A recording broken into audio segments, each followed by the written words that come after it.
Welcome back, underdogs, misfits, and other little lunatics. Merry Christmas 2025. All right, we're continuing on with The Body, which is the book that they made the movie Stand By Me off of. So let's get into it. And yes, there is swearing in it, so I'm going to apologize once. Pretty fucking melodramatic, right? The world has seen one or two better stories, I know that. 1 or 200,000 better ones, more like it. It ought to have this as a product of an undergraduate creative writing workshop stamped on every page, because that's just what it was, at least up to a certain point. It seems both painfully derivative and painfully sophomoric to me now, styled by Hemingway, except we got the whole thing in the present tense for some reason. How to fucking trendy. Theme by Faulkner. Could anything be more serious, more literally? But even its pretensions can't hide the fact that it's an extremely sexual story written by an extremely inexperienced young man at the time I wrote Stud City. I had been to bed with two girls and had ejaculated prematurely all over one of them, not much like Chico in the foregoing tale, I guess. Its attitude towards women goes beyond hostility and to the point which verges on actual ugliness. Two of the women in Stud City are sluts, and the third is a simple receptacle who says things like, I love you, Chico. And come on, I'll give you cookies. Chico, on the other hand, is a macho, cigarette smoking, working class hero who could have stepped whole and breathing from the groves of a Bruce Springsteen record, although Springsteen was yet to be heard from when I published the story in the College Literary magazine, where I ran between a poem called Images of Me and an essay on student burials written entirely in lowercase. It is the work of a young man every bit as insecure as he was inexperienced. And yet, it was the first story I ever wrote that felt like my story. The first one that really felt whole after 5 years of trying. The first one that might still be able to stand up, even with its props taken away. Ugly, but alive. Even now, when I read it, stifling a smile at its pseudo toughness and its pretensions, I can still see the true face of Gordon LaChance, lurking just behind the lines of print. A Gordon LaChance younger than the one living and writing now. One certainly more idealistic than the best-selling novelist who is more apt to have his paperback contracts reviewed than his books. But not so young at the one who went with his friends that day to see the body of a dead kid named Ray Brower, a Gordon LaChance halfway along in the process of losing the shine. No, it's not a very good story. Its author was too busy listening to other voices to listen as closely as he should have to the one coming from inside. But it was the first time I had ever really used the place I knew and the things I felt in a piece of fiction. And there was a kind of dreadful exhilaration in seeing things that had troubled me for years to come out in a new form, a form over which I had imposed control. It had been years since that childhood idea of Denny, being in the closet of his spookily perverted room had occurred to me. I have honestly believe I had forgotten it. Yet, there it is in Stud City, only slightly changed, but controlled. I've resisted the urge to change it a lot more, to rewrite it, to juice it up. And that urge was fairly strong, because I find the story quite embarrassing now. But are still things in it I like.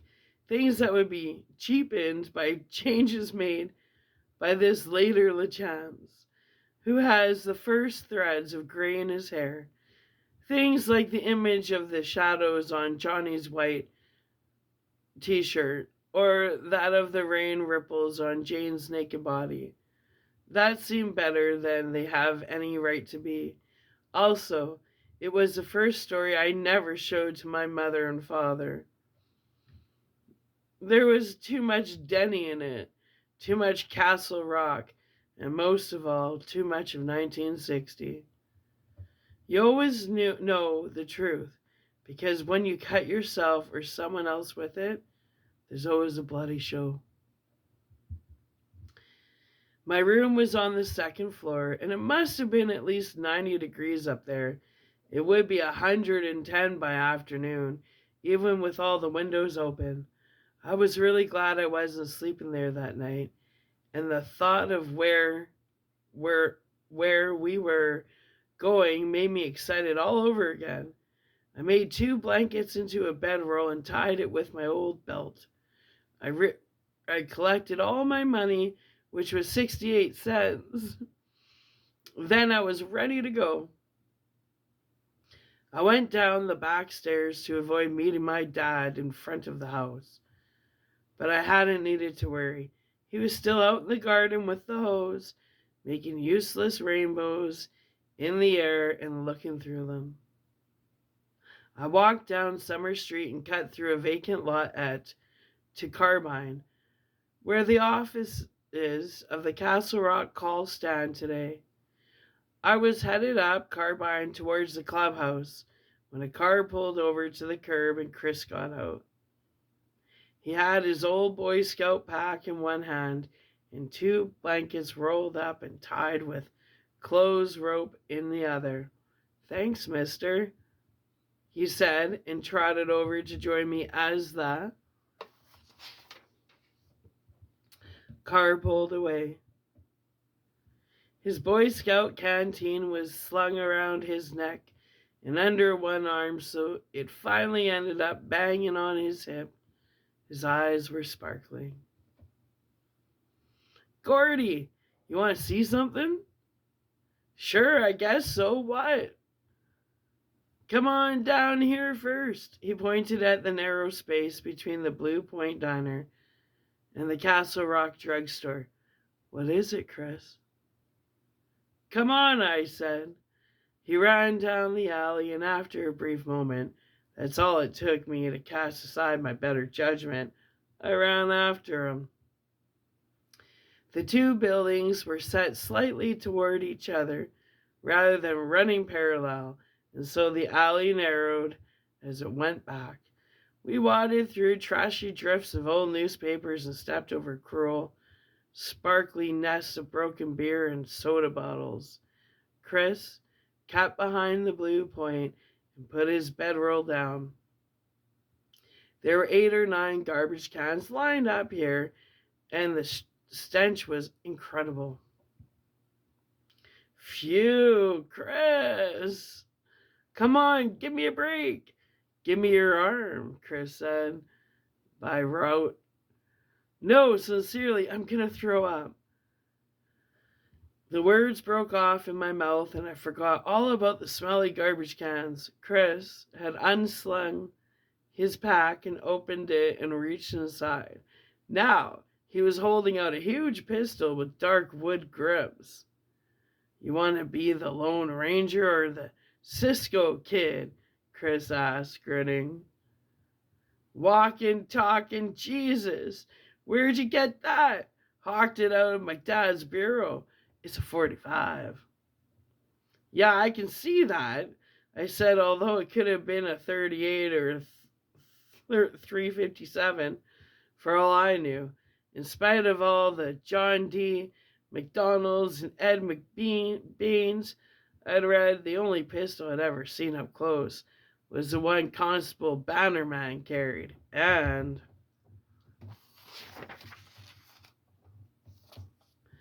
although all the kids asked him to take it out of his holster, Bannerman never would. Man, your dad's gonna hide you when he finds out. You said he was on a mean streak anyway. His eyes just went on dancing. That's it, man. He ain't gonna find out nothing. Him and these old roomies are all laid up down in Harrison with 6 or 8 bottles of wine. They won't be back for a week. Fucking roomies. His lip curled. He was the only guy in our gang who would never take a drink, even to show he had, big balls. He said he wasn't going to grow up to be a fucking tosspot like his old man, and he told me once privately. This was after the Despain twins showed up with a 6-pack they'd hawked from their old man and every day teased Chris because he wouldn't take a beer, even a swallow. That he was scarred to drink. He said his father never put his nose all the way out of the bottle anymore, and that his older brother had been drunk out of his tits when he raped that girl, and that Eyeball was always guzzling purple Jesuses with Ace Morrell and Charlie Hogan and Billy Tessio. What? He asked me. Did I think his chances of letting go of the bottle would be once he picked it up? Maybe you think it's funny, a 12-year-old worrying that he might be an incapacitated alcoholic. But it wasn't funny to Chris. Not at all. He thought about the possibility a lot. He had occasion to. He got shells for it? 9 of them, all that was left in the box. He'll think he used them himself shooting at cans while he was drunk. Is it loaded? No. Christ's sake, what do you think I am? I finally took the gun. I liked the heavy way it sat there in my hand. I could see myself at Steve Carell of the 87th Squad, going after that guy, the heckler, or maybe covering Meyer or Kling while they broke into a desperate junkless, sleazy apartment. I sighted on one of the smelly trash cans and squeezed the trigger. Kablam! The gun bucked in my hand. Fire licked from the end. It felt as if my wrist had just been broken. My heart vaulted nimbly into the back of my mouth and crouched there, trembling. A big hole appeared in the corrugated metal surface of the trash can. It was a work of an evil conjurer. Jesus! I screamed. Chris was cackling wildly in real amusement or hysterical terror. I couldn't tell. You did it! You did it! Gordy did it! He buggled. Hey, Gordy LaChance is shooting up Castle Rock! Shut up! Let's get out of here, I screamed, and grabbed him by the shirt. As we ran, the back door of the Blue Point jerked open, and Francine Tupper stepped out in her white rayon waitress's uniform. Who did that? Who's letting off cherry bombs back here?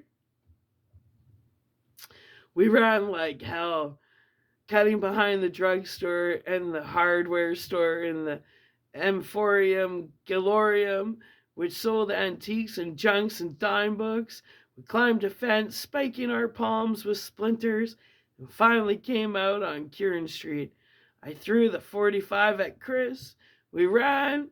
He was killing himself laughing, but caught it and somehow managed to snuff it back into his knapsack and close one of the snaps. Once around the corner of Kieran and Black on Carbine Street, we slowed to a walk so we wouldn't look suspicious, running into the heat. Chris was still giggling.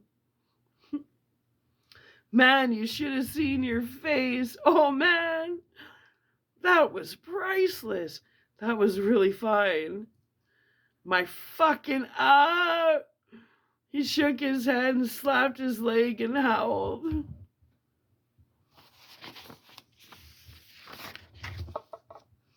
You knew it was loaded, didn't you? You wet. I'm gonna be in trouble. That Tupperware babe saw me. Shit. She thought it was a firecracker. Besides, old thuggards, Tupper, can't see past the end of her own nose. You know that.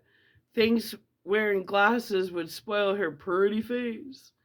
He put one palm against the small of his back and bumped his hips and got laughing again.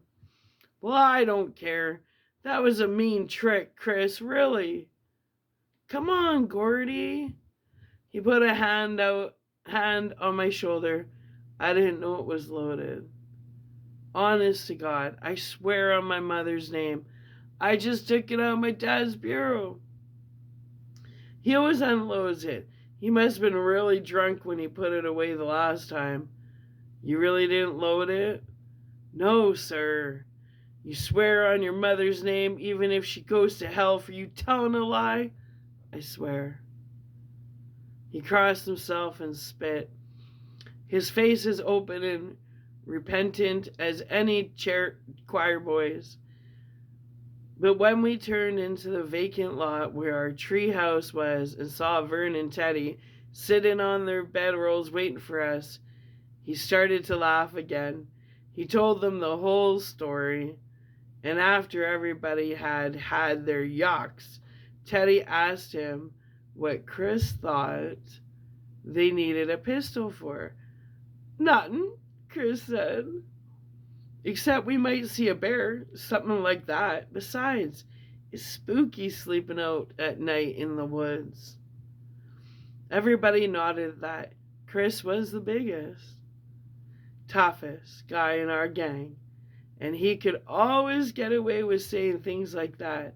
Teddy, on the other hand, would have gotten his ass ragged off if he even hinted he was afraid of the dark. Did you set your tent up in the field? Teddy asked Vern. Yeah, and I put 2 turned on flashlights in it so it'll look like we're there after dark. Oh, propped up tent. That's smart. Hot shit, I said, and clapped Vern on the back for him. That was thinking.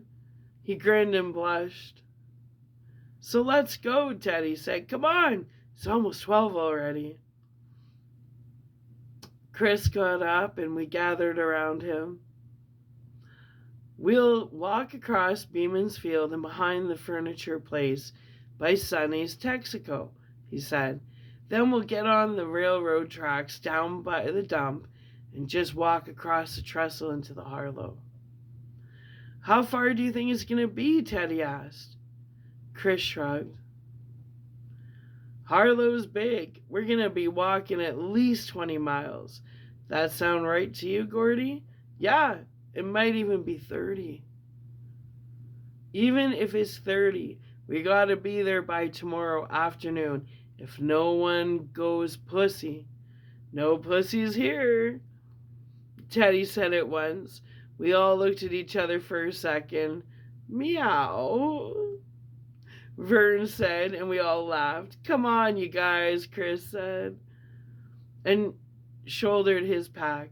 We walk out of the vacant lot together, Chris slightly in the lead. By the time we got across Beeman's Field and had struggled up the cindery embankment to the Great Southern and Western Main tracks, we had all taken our shirts off and tied them around our waists. We were sweating like pigs. At the top of the embankment, we looked down the tracks towards where we'd have to go. I'll never forget that moment, no matter how old I get. I was the only one with a watch, a cheap Timex I'd gotten as a premium for selling Cloverine brand salve the year before. His hand stood at straight up noon, and the sun beat down on the dry, shadeless vista before us with savage heat. You could feel it working to get in under your skull and fry your brains. Behind us was Castle Rock, spread out on the long hill that was known as Castle View, surrounding its green and shady common. Further down Castle River, you could see the stacks of the woolen mill spewing smoke into a sky the color of gunmetal and spewing waste into the water. The Jolly Furniture Barn was on our left, and straight ahead of us the railroad tracks, bright and holographing in the sun. They paralleled the Castle River, which was on our left. To our right was a lot of overgrown scrubland. There's motorcycle track there today. They have scrambles every Sunday afternoon at 2 p.m. And an old abandoned water tower stood on the horizon, rusty and somehow scary. We stood there for that one noontime moment, and then Chris impatiently, "Come on, let's get going." We walked beside the tracks and the cinders, kicking up little puffs of blackish dust at every step. Our socks and sneakers were soon gritty with it. Vern started singing "Roll Me Over in the Clover," but soon quit it, which was a break for our ears. Only Teddy and Chris had brought canteens, and we were all hitting them pretty hard. "We can fill the canteens again at the dump faucet," I said. "My dad told me that's a safe well. It's 150 feet deep." "Okay," Chris said, being the tough platoon leader. "That'll be a good place to take 5 anyway." "What about food?" Teddy asked suddenly. "I bet nobody thought to bring something to eat. I know I didn't." Chris stopped. "Shit! I didn't either, Gordy." I shook my head, wondering how I could have been so dumb. "Vern." "Zip," Vern said. "Sorry." "Well, let's see how much money we got." I said. I untied my shirt, spread it on the cinders, and dropped my own 68 cents onto it. The coins glittered feverishly in the sunlight. Chris had a tattered dollar and 2 pennies. Teddy had 2 quarters and 2 nickels. Vern had exactly 7 cents. $2.37, I said. "Not bad. There's a store at the end of that little road that goes to the dump. Somebody'll have to walk down there and get some hamburger and some tonics while the others rest." "Who?" Vern asked. "We'll match for it when we get to the dump. Come on." I slid all the money into my pants pocket and was just tying my shirt around my waist again when Chris hollered, "Train!" I put my hand out on one of the rails to feel it. Even though I could already hear it, the rail was thrumming crazily. For a moment, it was like holding the train in my hand. "Paratroops, over the side!" Vern bawled and leaped halfway down the embankment in one crazy clownish stride. Vern was nuts for playing paratroops any place. The ground was soft. A gravel pit, a haymow, an embankment like this one. Chris jumped after him. The train was really loud now, probably headed straight up our side of the river towards Lewiston. Instead of jumping, Teddy turned in the direction from which it was coming. His thick glasses glittered in the sun. His long hair flopped untidily over his brow in sweat-soaked stringers. "Come on, Teddy," I said. "No, I'm gonna dodge it." He looked at me, his magnifying eyes frantic with excitement. "A train dodge, dig it? What truck's after a fucking train dodge? You're crazy, man. You want to get killed?"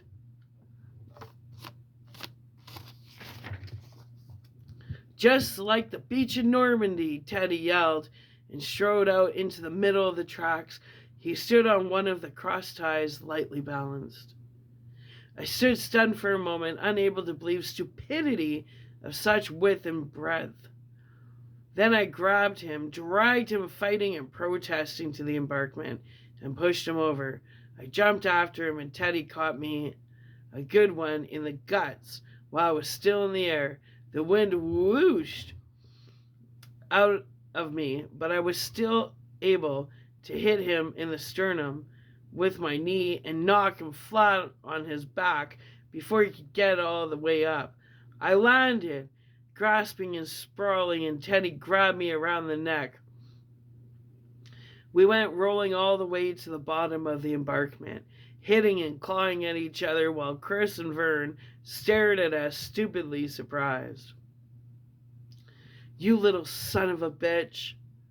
Teddy was screaming at me. "You fucker. Don't you throw your weight around on me. I'll kill you, you dipshit." I was getting my breath back, and I made it to my feet. I backed away as Teddy advanced, holding my open hands up to slap away his punches, half laughing and half scared.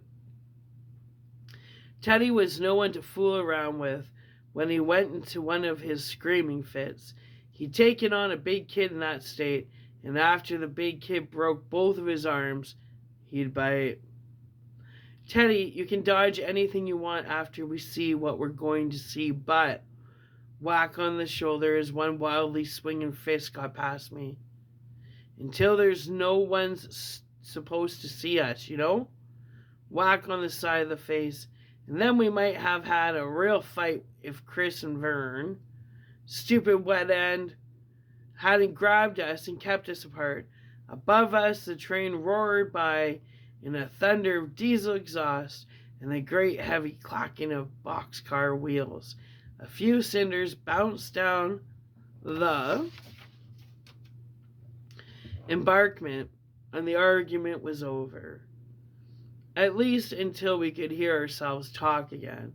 It was only a short freight, and when the caboose had trailed by, Teddy said, "I'm gonna kill you.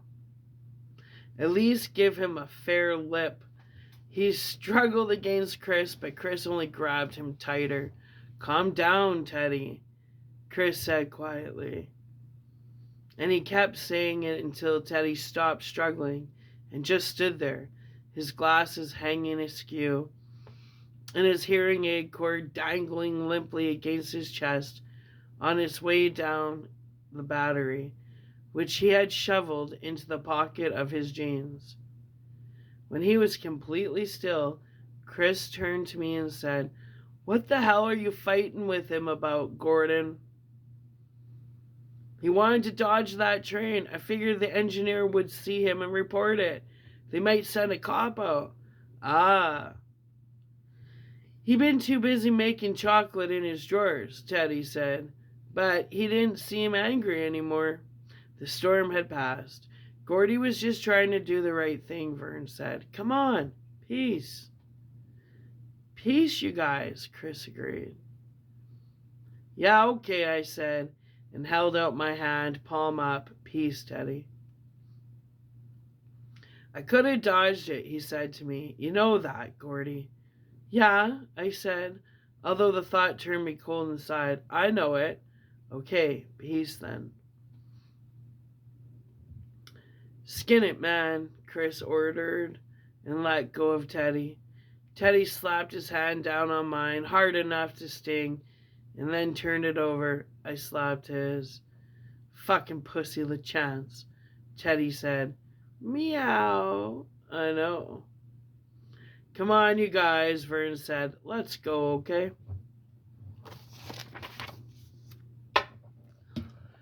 Go anywhere you want, but don't go here, Chris said solemnly, and Vern drew back as if to hit him. Alright, I'm going to stop this video here and upload this one, and then we'll get into the next chapter. I'm going to have a water break. I've been talking too much. Alright, Merry Christmas to all my underdogs, misfits, and other little lunatics. I hope you're enjoying, I'm going to call it Stand By Me. It's a great, I don't know, nostalgia, is that the word? Anyway, Merry Christmas 2025. I'll be back shortly. Bye.